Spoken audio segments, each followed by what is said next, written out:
Hey guys, everybody, welcome to what is actually the last BAR podcast, the last Barcast before the big weekend, man. We're talking November the 21st and 22nd. I'm Salt. And I'm George. And we're talking all things bar right here on the Barcast, November 21st and 22nd, approaching quickly. 2 days of action, 2 days of OCR. Yes, sir. Obstacle course racing. We're talking obstacles, carries, and lots of running, guys.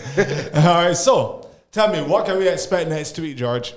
Well, I'm not sure if I should be saying this on air, but we have both champions defending Really? Singles event. I mean, if you've been following the Barcast, you know we would have had Amaris Chase and Darren Matthews on in an earlier episode, and Darren was talking extensively about the fact that he might not be here. If he gets in time, he was still registered for the singles, but not do the team event because he wouldn't have been able to train. So you are telling us here now that Darren, Amaris was always defending, so this news is Darren. Well, yeah, the news is Darren. I think I think it's safe that I can put it out there that Darren has actually registered, formally registered. The registration came through, and my phone pinged, and I looked at it, and I was like, oh. Well, this now get interesting because a lot of people had the top three already decided in Darren's absence. Correct. It doesn't matter of starting it. You know that having followed the pop-ups and workouts, no one has gotten to see Tompi and Jet go head to head. Right. They always seem to avoid each other. Yeah, always seem to manage to avoid each other.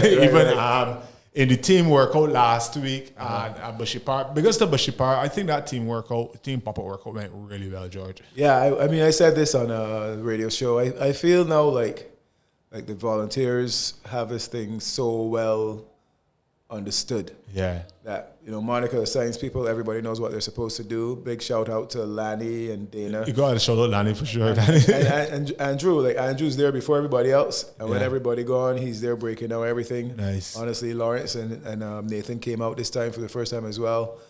Dario was there. Dario was there in a double extra large t-shirt.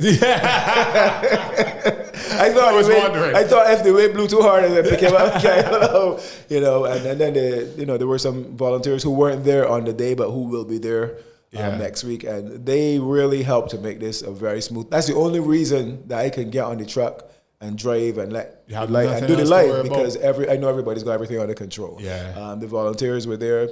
Spectators came out not just because my friend or my family was in it, but just because BAR is a very interesting event to watch. They were supportive, and they were, everybody was positive in their support. Nobody was laughing or pointing at anybody. And then, of course, the athletes came out, and it was a very, keenly contested race, but people were very relaxed, I think. It wasn't like there was no animosity or antagonism between the teams or amongst the teams. It was just good, clean competition. You got to see obstaclers for the first time this season. Yeah, they keep pointing out that they're not obstaclers, they're obstaclers 2. Oh, okay. That's what Mark keeps telling me. It's not obstaclers 2. It's obstaclers 2 because technically it is a different version of the team. Yeah. And I have to say, I not that I want them to get beaten, but I want to see them pushed. Yeah. Each time they come out to the finish line, and they want the best team on the day to win. If that's obstacles for the 15th time running, then they deserve to be on the podium. Yeah. But I felt like these guys just looked really good. Yeah. I mean, they came out to just kind of see how the course was and feel it out a little bit. Men start last in the heat, just running until they decided, well, look, let me just finish this off. Well, it showed us some great obstacle proficiency as well. I would advise anybody to go watch the live. Yeah, absolutely. I mean, they're like walls especially. They're just so quick and so efficient over the walls. And then you have four elite runners. You know, so it should be very interesting to see how they match up against some of the other teams out there that are hotly favored right now. Yeah. It's going to be incredible to watch, I think. They're really exceptional at that strategy. Let's talk about strategy a bit here for the team event. Right. Actually, you got to know how to approach it. Yes. Any obstacle. Yeah, and I think that some of the trainings that we've had and the pop-ups and so on, I think that's what they're about. So people will come to the pop-ups, they'll try something, they'll miss it, they'll get discouraged, and might not even do the second round. But the pop-ups are really for you to see the obstacle and feel the obstacle. Not necessarily that you're going to go out there and you can run the course and you can do it in a fast time, et cetera, but even feeling an obstacle at a pop-up helps to give you an insight as to how to approach it on the day. Yeah. So starting to figure out, especially from a team perspective, how do we approach walls? What's the most efficient way? Who's going first? Who's going up next? Who's the strongest? Who can jump the highest? Yeah. That type of thing is really, I think, going to be key, because if you take the elite level, the elite, say 12 or 15 athletes in the field, there's not going to be much separation over 5K or over 10K amongst that group.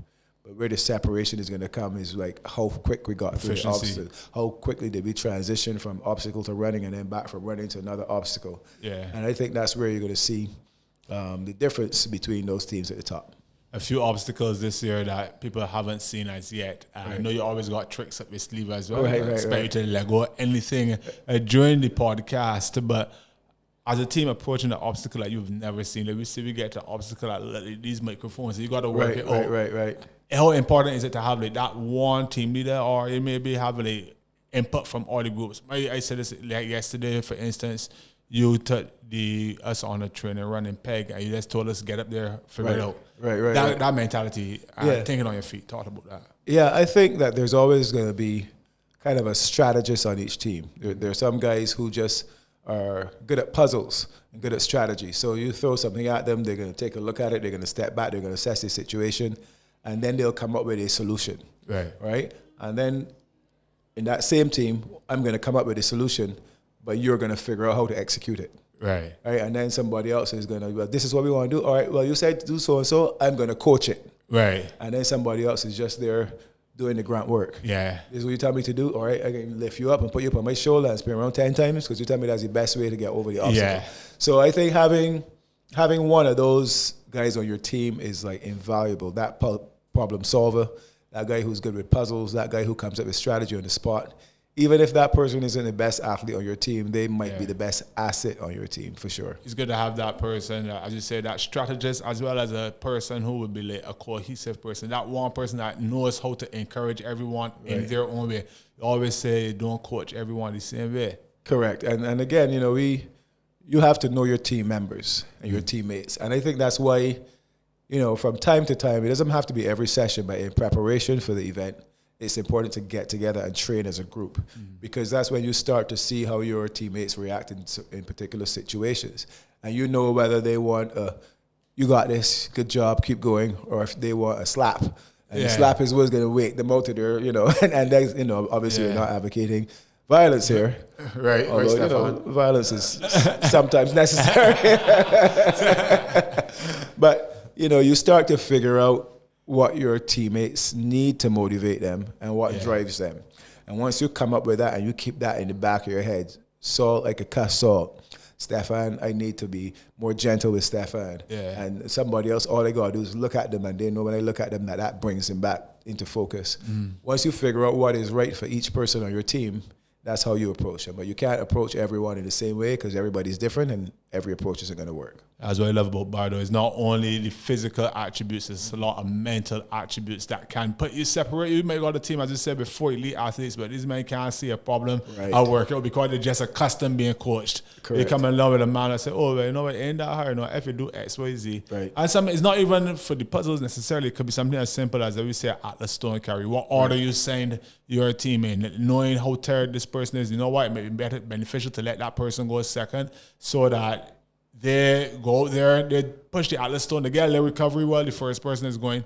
They send the Atlas Stone and they come back and they get some rest after rather than sending them first when they're still tired from running to the Atlas Stone or sending them last and then they can't keep up with the team. Correct. And that was kind of, that came out at Bushy Park. Yeah. So they had about 1.4K lap run before we went into the tire relay. Yeah. And, typical 4x1 relay, you put your fastest guy last. Yeah. Right? But when you come off the run, your weakest runner is probably going to need the longest recovery. Yeah. They've been struggling on, especially if people don't run a lot. 1.4K, even though it doesn't sound that long, it's a lot. And then when men cranking, you're tend to get caught up in it and run faster than you normally would. Yeah. So you get back there at the end of that feeling gassed.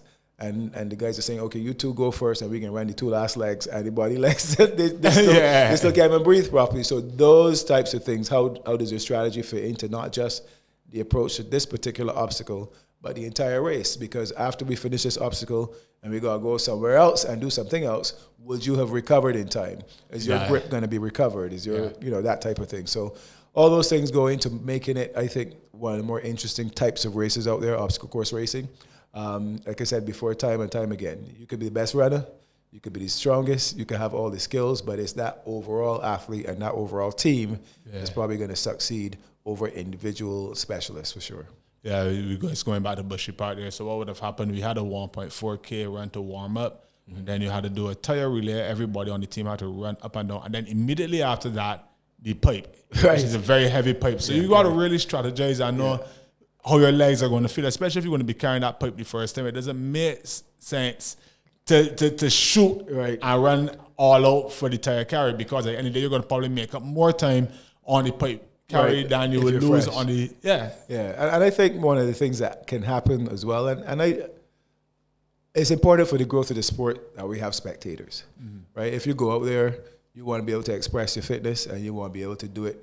You know, some people thrive on the cheers from the crowd and so on. So we need people who are spectators, because when the sport really develops and gets to that elite level, we're going to have more open waivers, more fun runners, probably, than more competitive athletes. Yeah. So sometimes people can get caught up in the atmosphere of the day that is driven by the crowd. Right. I go along, you can beat it. And, you know, I go on there and I sprint to show how fast I can sprint. Hey, next day, all my legs tight, and I'm done for the rest of the day. So there's also those things that we have to manage on the day. If you're listening as an athlete, your friends and your family, they're going to be there to cheer you on. They're going to be there to support you.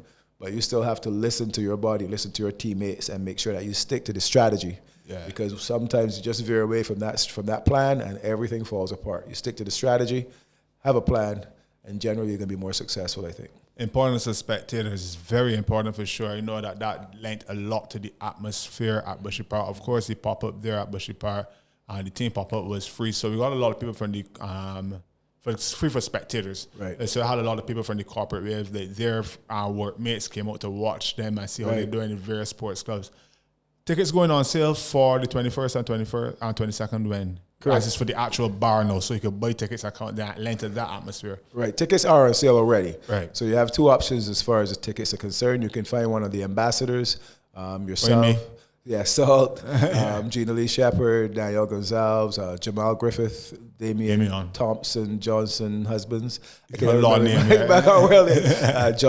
and I think Teague. So there's ambassadors out there who will be carrying around tickets. But if you don't know these guys or you can't find them, or you just don't like dealing with paper and cash and so on, you can go to the Instagram page and you can click on the link. Now, the Get Tickets link isn't where you click. You actually click on the link in the profile, or you can go to the Facebook page and you can get tickets from the Facebook page. So once you do that, you have an electronic ticket on your phone. You just bring your phone, we scan it, you're in. So we're selling tickets for one day, any one day for $35. And if you have your band, you can use it over both days. So whether it comes Saturday, Sunday, it's the same cost. Okay. Pay Saturday, you get Sunday free. It's just a one-time charge for the festival grounds, and that just helps to cover some of the so if I buy a ticket and I come through on a Saturday, I don't have to get another ticket for Sunday. Correct. So if I buy a ticket with the intention of coming on Sunday, I could still ease in on Saturday, but let's keep the wristband on overnight. Yeah, it'll last for the entire weekend. And under 16 is $20, I want to say, or $15, and under 10 is free. And again, we want you to bring out the entire family, because it's a new sport. One, and I think because it's a new sport, this is the time for Barbados to get involved. Mm-hmm. Because even though the sport has maybe been around for like 12, 15 years, that's still young as far as sports goes. Because like basketball, exactly, football, right? Those kind of sports, yeah. Correct. So the first 5 or 10 years, you're just kind of figuring out how this sport is going to look going forward, trying things, testing things. And now we kind of have a framework for what obstacle course racing is in general. There's walls, there's carries, there's skills, and there's running. Yeah. So I feel like we have the opportunity as an island with lots of talented people who have natural talent to get in there from now and start to develop the skills, learn the difference between running for obstacle course racing and just normal running on the streets, and see if we can put somebody on the world stage. So bring those kids through. Let them see what the sport's about. Let them get in at the ground level now, because they say it takes, 12 years to make an Olympic athlete? Really? Yeah. So We want them now. The 6-year-olds, like your Annas on the Instagram page, and the Edens, they're like 8 and 10 years old now. Future. Yeah, they will be the future. And they're trying to make obstacle course racing an Olympic event. I'm not sure how successful they'll be, but it'll definitely still be a world championship event, and we can send some persons there for sure. All right, so let's go through the format of what's going to be happening next week. You got the singles, the Amarone Trust singles on Saturday morning. Correct. What I can tell you for sure is that nothing is going to be happening between 12:30 and 2 on either day. Right, okay, so that's lunch. That is lunch, right? Yeah. So the way we're going to structure the weekend, once we have all the registrations in and we work out the waves, that will tell us where we're going to start. Right. So we're going to work backwards from 12:30. I'm anticipating 2 to 3 waves for the men, and one, I would say 1 to 2 waves for the women, right? So maximum, call that 2.5 hours. We might start at 10. Oh, wow. Right? That's hot sun time, guys. It's going to be hot sun, but it's 10. It ain't starting already at 10. It can start at 10, or it can start at 11, or it can start, right, exactly. Right. So the difference is compared to last year is that, you're not getting up there pitch black. It's not cold. Yes, the sun hot, but it's the singles, and you're only going to be up there for a little while. It's like 25 minutes or so. Correct. So we'll split the waves. You'll see the waves and split them into 10s or so. Run through all the men, then run through all the women. We have a little break in the middle where we feed the volunteers. You guys can get lunch. We reconfigure the course, and then we come back after 2 on the Saturday with the open wave. Yeah. And the open wave is your fun runners. It's everybody who's maybe normally would be competitive, but they can't get the team makeup like they would normally make it up. Or maybe because the open wave, you were saying, no, you don't have to be 2 men and 2 women strictly. It doesn't have to be. But people are still running for a time. Right. So there's still people who are going out there to say, well, I don't have... I feel like I got people on my team who might not be able to complete all the skills, but we still want to go and race this course. Yeah. We can just do burpees where we fail skills, but we're still racing this course as if this was our competitive event. So we're still putting a chip on you. You're going to still run. When you miss obstacles, you go and you do burpees, and then you move on. But don't just walk around the obstacles and go along, because it's like, you say, well, we ain't impacting on the result. Still make it a real event for yourself. Challenge yourself so that you can say, well, okay, this open wave thing, I could get this due June next year. Because there are a lot of people who would have watched the live and who would have been there spectating at the pop-up. Right. Who's not like that hard, they could get that do. Actually, it was at another gym the other night, and I heard them talking about a fella that said he was up there watching the corporate and the open wave. He could get that doing look that hard. Right. What we did have though on Saturday, I found really nice, and this is bigger to the spectators again, when teams were short, right, that people volunteered from the crowd to come out there and try it. And I feel we can get a few bar athletes coming through the woodwork like that as well. Absolutely. I mean, I thought, like, for example, there was one team where Reese Phillips is a hurdler, one-time hurdler. Yeah. And he just jumped in. And actually, he was a real asset to the team. He's strong, he's fast, he's tall, he can jump. Yeah. So he was really a major asset. Just walked out his stands, jump in the team, and boom. Yeah. So it's something that I think, the open wave is a low pressure situation, really. Mm-hmm. There's no real chance of failing per se. Yeah. You go out there, you just have some fun, feel it out. You got the same finisher T-shirt as the guys in the competitive wave, right? You become a part of the tribe. And just go out and enjoy yourself. Like if you want to spend more time. Like we said before, if you want to try obstacles 2 and 3 times, that's up to you. But go out there and have a go at it and see where you would be if you actually had gone into the competitive event. Speaking of the finisher, sure, they want to get to day 2 and the rash guard, right? So what's happening on day 2 then? Right, so wrapping up day 1, by the time the open wave is finished, we will have Vida by Esquire providing the entertainment. Right, so each day we're gonna, we have the big festival ground area where there'll be burgers and sausages and stuff being grilled. The restaurant at Peg will be open. We have a bar. We have a merchandising store with Green Fate and bar apparel on sale. And it's just gonna be like a fun picnic out atmosphere. So 4 to 7, we're gonna be jamming on the Saturday. Right. And then so you got a little after party, as it were. I just want to mention, guys, if you want to see George in a crop top ever, good. He actually modeled the crop top from Green Fit for the bar. I did in fact model that crop top and all sell off. So I think we got like 3 crop tops left.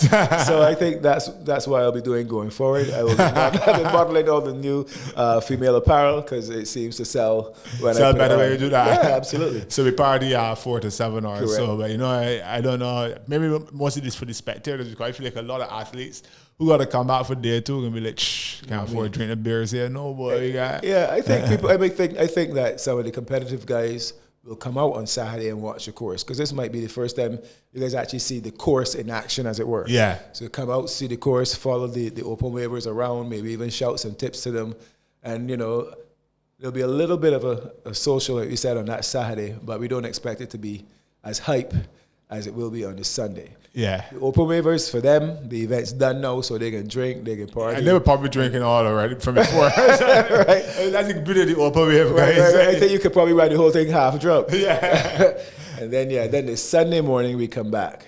Now, if the singles is starting at roughly 10:30, 11 on the Sunday, the corporate is going to be around the same time, maybe even a tad earlier. Mm-hmm. And the reason I say that is because currently the corporate wave is the largest number of registrations so far. Big ups to the corporate people, man. That's the Republic Bank Corporate Challenge, right? Correct. Yeah. And I'd always predicted that's where I saw the main growth in this event, in the corporate waves and the open waves, because I think from a corporate perspective, it's something that as a company you can bring out your employees, you can bring out your staff, you can use it as a team building event. But also they get to fly their brands on the day. Mm-hmm. And again, you just do something fun with the people in your office, and there's not many opportunities for that right now. So I know Republic Bank has a few teams in there. Obviously, ICBL has a few teams. First Caribbean has a few teams. Defending champions, Hans Scholenis is coming back with five of their brands. In fact, they're a repeat champion. Twice they've won the event so far. CDB has got a few teams, and so on and so forth. So with COVID protocols in place, we obviously can't put 20 teams on the start line at the same time. So we're going to have to kind of do it somewhat of a time trial, where they go off in waves of 5, give each wave of 5 a head start. And in order to win, inverted commas, the corporate challenge, you have to have your team comprise 2 male and 2 female. Right. So we'll send the competitive corporate challengers first. Oh, so all the corporate teams don't have to have that. No, it's just like the open wave, but those who want to compete for the prizes have to be comprised 2 male and 2 female. So we'll separate those guys. They'll go first, and then the open wave corporate guys will go after. Right. So that will be morning on the Sunday. Again, we have a little lunch break, a little interlude, change the course or put out the new things that we need. And then we come back at 2 o'clock in the afternoon with the competitive wave of the ICBL Team Challenge.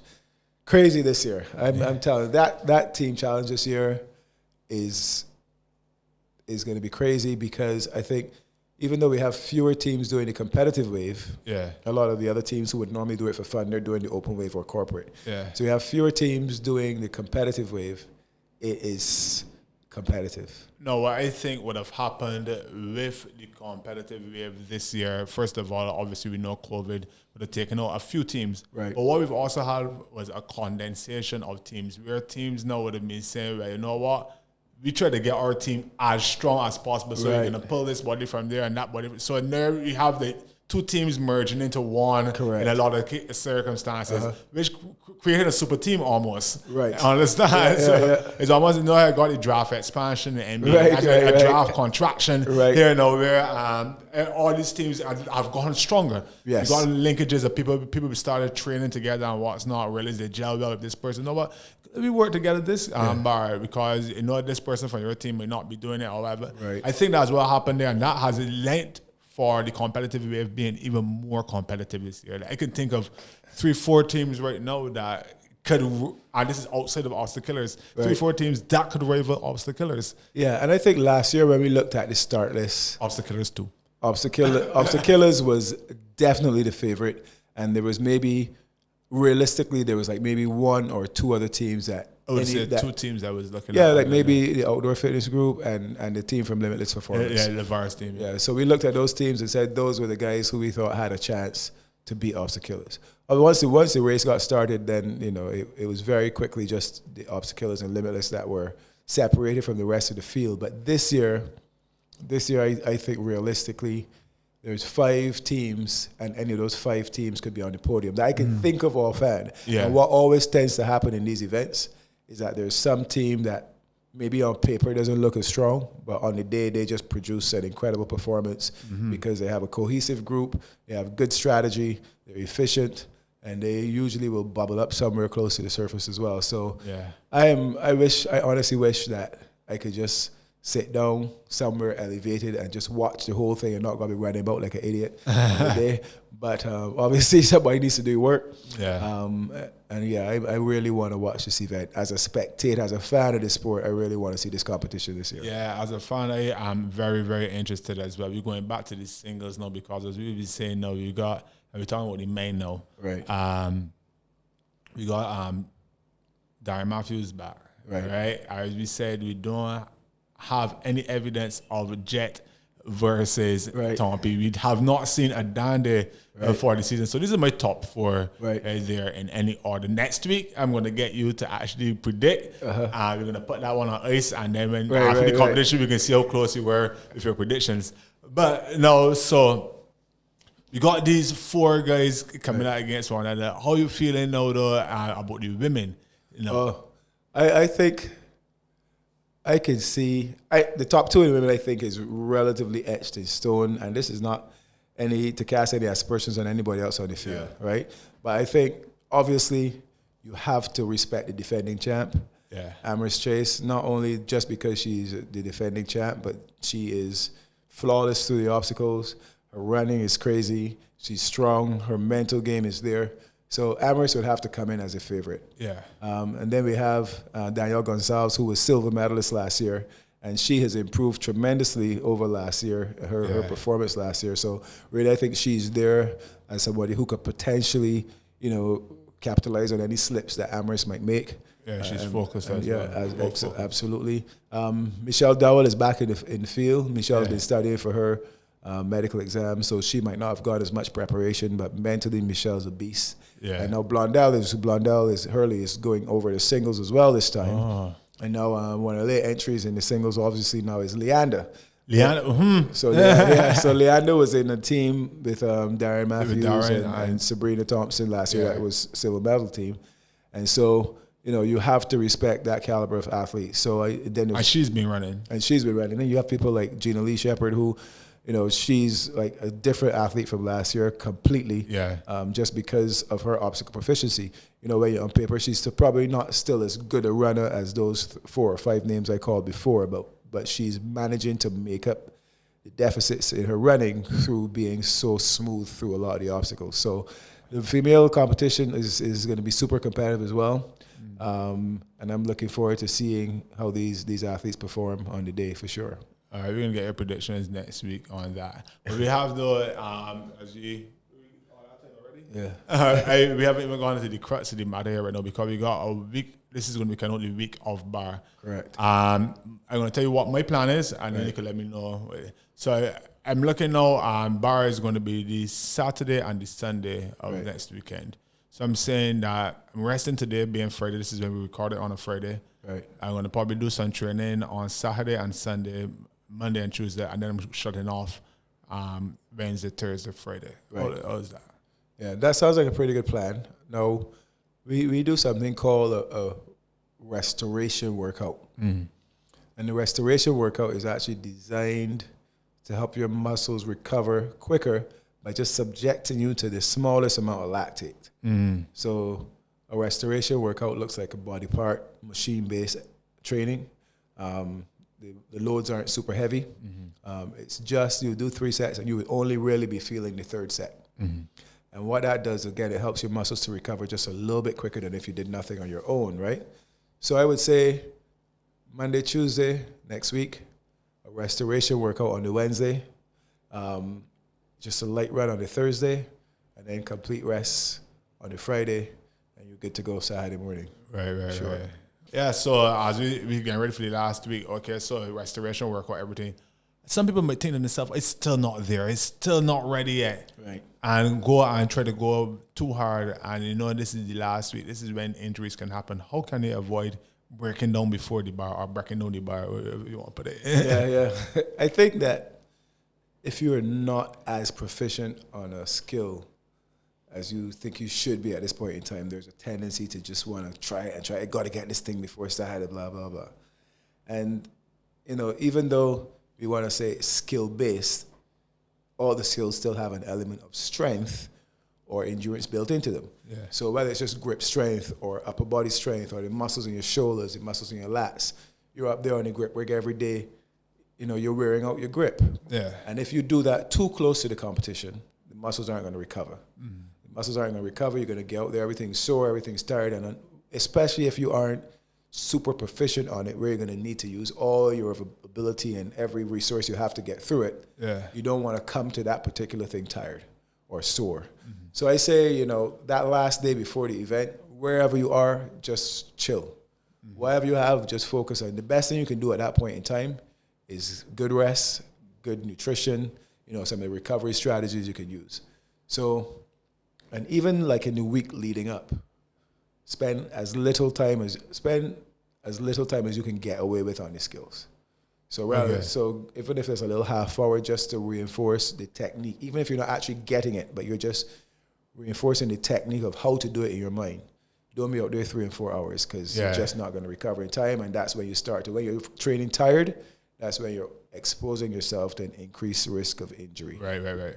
And that goes for all of it, from the running to the lifts to the skills. You don't want to be racing tired or training overtrained, because that's when you expose yourself to risk. I don't feel that you should be practicing any obstacle for 4 hours in one day anyway. No.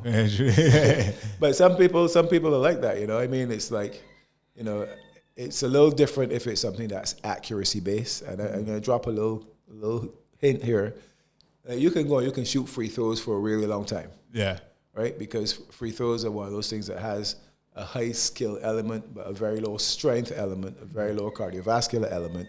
Yeah. So you're not really necessarily wearing out your body's resources by shooting lots and lots of free throws. Unless you're shooting them bad over and over and over. Right. So something like that, you can do more of, but from the time the strength element starts to increase or the muscular endurance element starts to increase, it would be like a curve that is going the other way. Mm-hmm. If the load is high, then the amount of time you spend on it should be low. If the load is low, then you can spend more time on it as far as skill development is concerned. Okay, guys, so there you have it. All right, the last thing I wanted to ask you about, it's a question that a lot of teams I've been hearing people asking this question is, when you get to an obstacle, let me say the traverse bar is one male, one female. The rig is any two people from the team. The rings are, everybody on the rings. Correct. Okay, so we're talking the traverse bars and the rig. You have to choose individuals. You have to nominate them before. Correct. Right. Why is that? Well, we think I'm kind of trying to create this kind of tactical approach, right? So imagine that let's say you were a special forces guy. Yeah. Everybody within the team is going to have different skills, right? So you don't want your guy who's a medic being the sniper. Right. Right. So it's that type of thing. Who is the person that you've designated as for one of the designated shooter for this obstacle? And that's what it is. You pick these two guys, and this is part of the strategy as well. You pick the two that you think can complete it, and then they go around to the other two go around to the other side, and they wait until these two are complete. So people say, man, I feel like if this body fail, I should be able to come back and I should be able to jump in for them, et cetera, et cetera. And no, that's bad strategy on your part. And BAR, in addition to being a physical challenge and an endurance challenge and all that, it's also a strategy race when it comes to the team.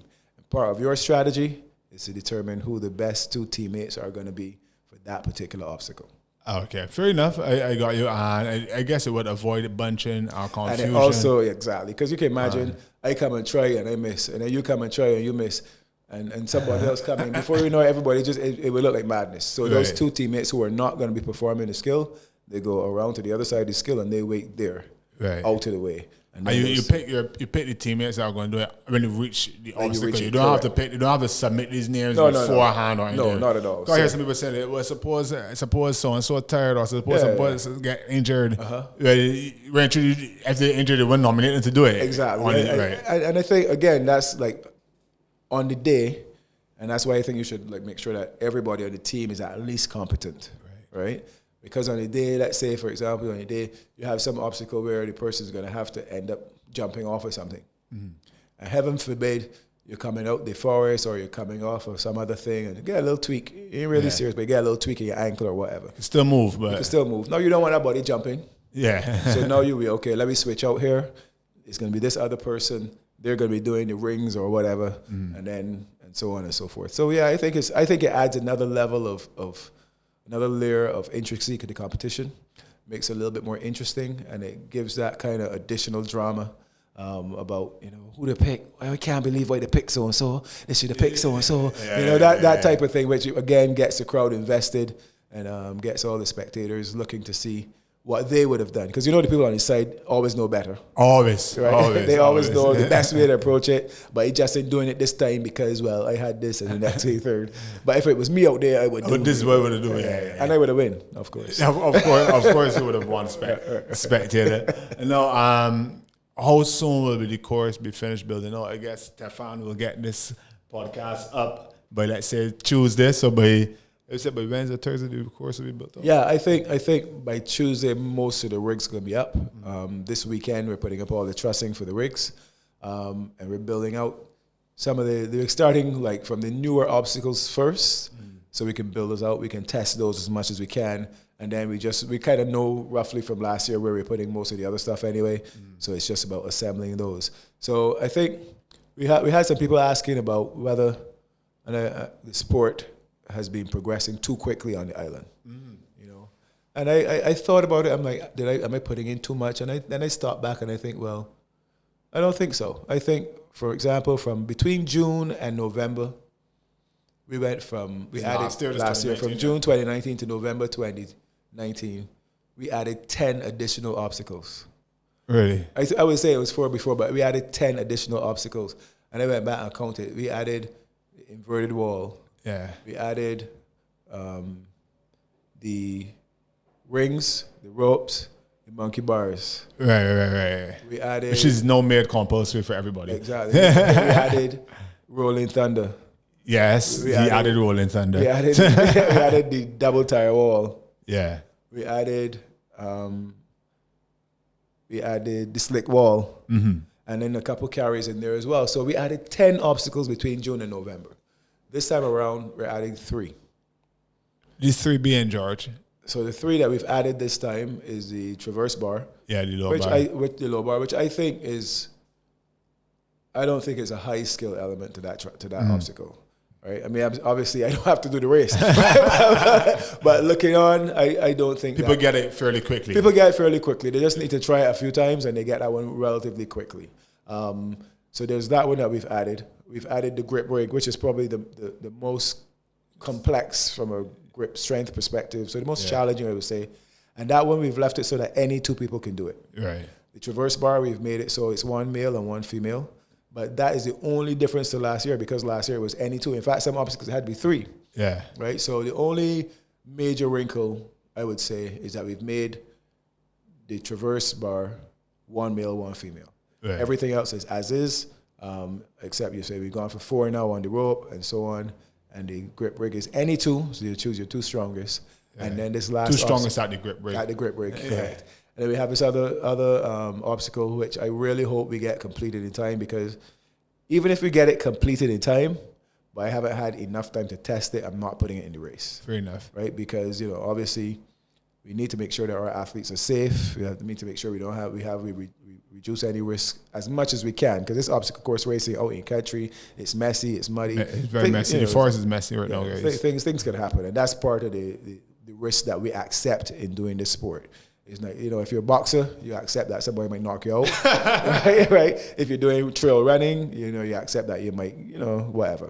So, but I want that obstacle to be in the race this year, because I think not only is it visually impactful, but I think it's just, in my mind, this obstacle is just so much fun to do. Right. So I think that, but the main priority for me is the safety. And once we can get that obstacle built and tested, then it'll be in the race for sure. A lot of people would like to see the contour traverse back. Both spectators and competitors actually. Yes, I think we can get it back in as well. I'm working towards it.